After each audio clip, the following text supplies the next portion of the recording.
गांव के किनारे एक घना जंगल था।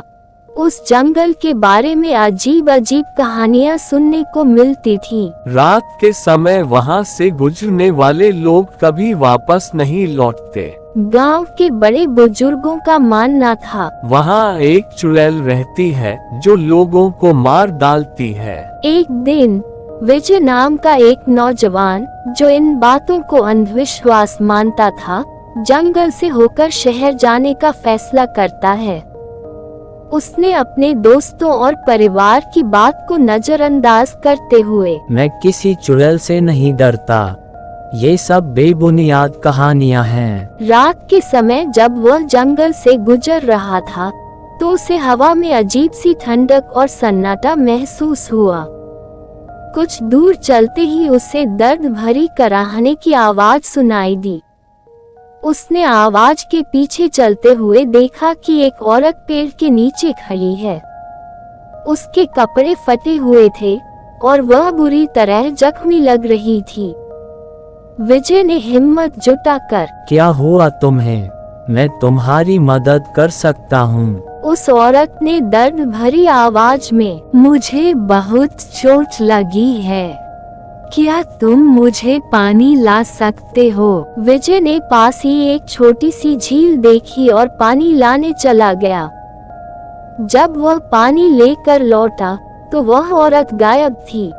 विजय को ये बात अजीब लगी। शायद वह डर कर चली गई होगी। जैसे ही वह आगे बढ़ने लगा, उसे फिर से वही कराहने की आवाज सुनाई दी। इस बार आवाज और भी करीब थी। जब उसने पीछे मुड़कर देखा तो वही औरत उसके ठीक पीछे खड़ी थी, लेकिन इस बार उसका चेहरा डरावना और आंखें लाल थी। विजय को समझते देर न लगी कि वह चुड़ैल है। वह तेजी से भागने लगा, लेकिन वह जितना दौड़ता, चुड़ैल उतनी ही तेजी से उसके करीब आ जाती। अचानक विजय का पैर एक पत्थर से टकराया और वह गिर पड़ा। चुड़ैल उसके पास आकर रुक गई। डरो मत, मैं तुम्हें मारने नहीं आई हूँ। तो फिर तुमने मेरा पीछा क्यों किया? मैं सचमुच जख्मी हूँ और मुझे मदद की जरूरत है, लेकिन लोग मेरे डरावने चेहरे को देखकर मुझसे भाग जाते हैं। मैं भी कभी इंसान थी, पर एक दुर्घटना ने मुझे चुड़ैल बना दिया।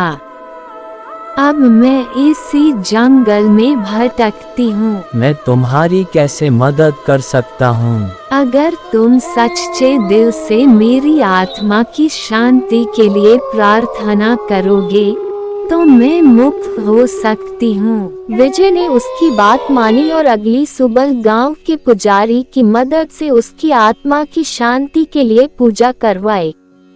धीरे धीरे जंगल से उस चुड़ैल की आवाजें आनी बंद हो गईं।